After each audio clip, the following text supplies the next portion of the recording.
Hola, soy María and this is an embodied Spanish class for day translations. Today I want to talk about the past tense. And the past tense has many names in Spanish.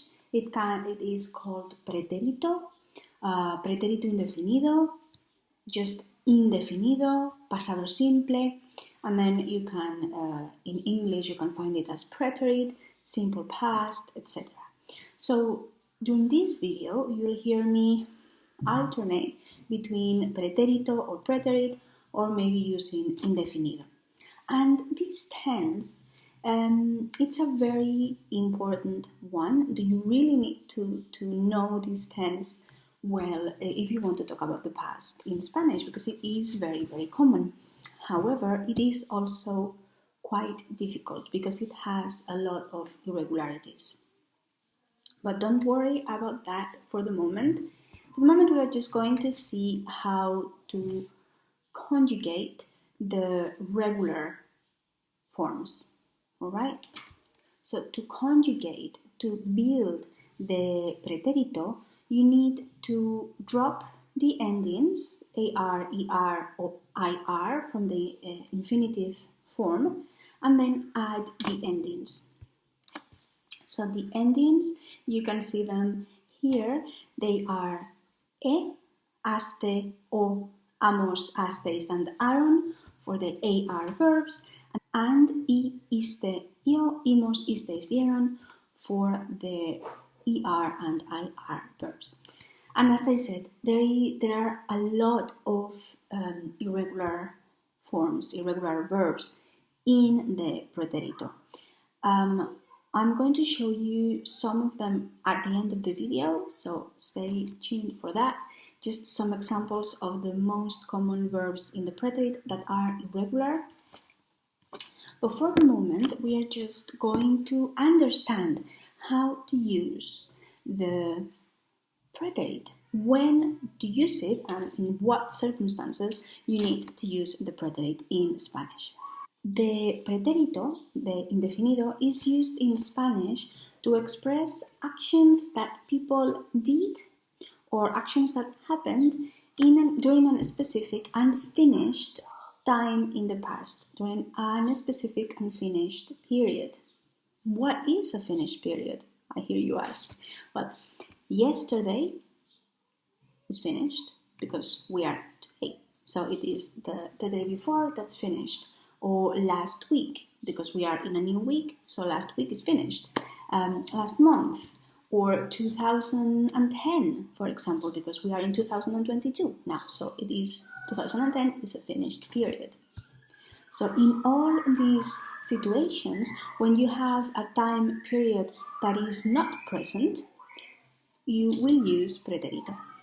We also use pretérito indefinido to talk about the number of times that something happened during a specific unfinished period. For example, el año pasado fui al cine 15 veces. So last year I went to the cinema 15 times. Number of times in the past.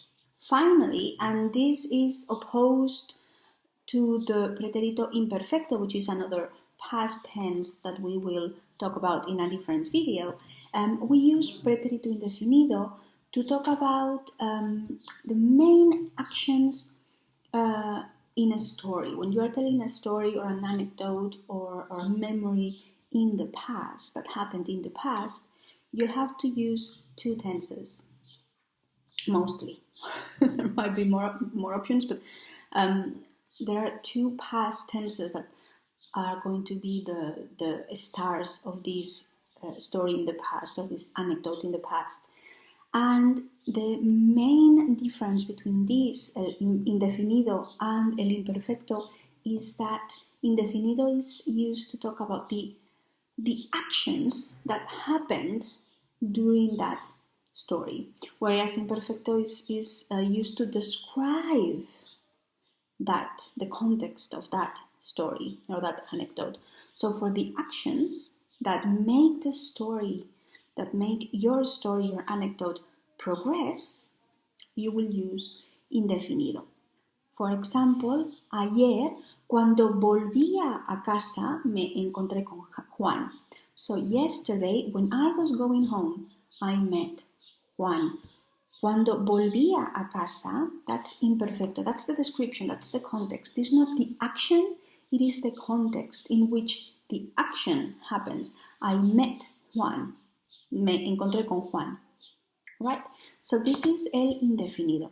We can also say in a way that the action expressed using indefinido interrupts another action which is expressed in the imperfecto. Yeah, so you have these two ideas, either imperfecto is for the description, indefinido is for the action, or indefinido is an action that interrupts another one that is happening in imperfecto, right? You can have these two ideas in your mind, these two rules in your mind when you are trying to discern, to decide if you need an imperfecto or indefinido. And finally, as I said at the beginning, I am going to give you now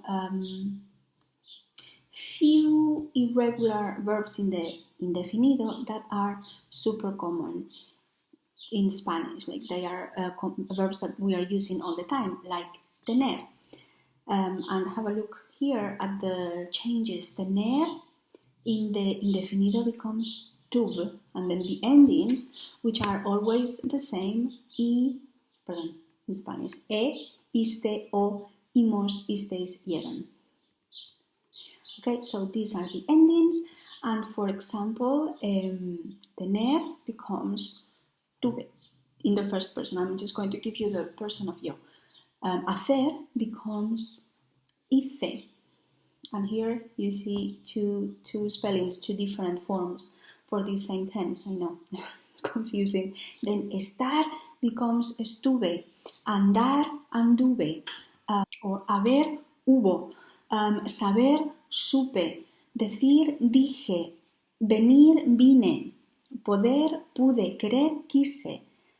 You see here the verb changes completely from the form in the infinitive. So you need to memorize this to be able to use it properly in the indefinido when you need. And as you can see, these verbs are so common. So this is all from me. But just before I let you go, I invite you to write in the comments in this video, to write a whole sentence containing 5 verbs in the infinitive, and the challenge is that at least 3 of them need to be irregular. Okay, so this is all from me. I hope the indefinido is clearer, and have a good day. Hasta luego.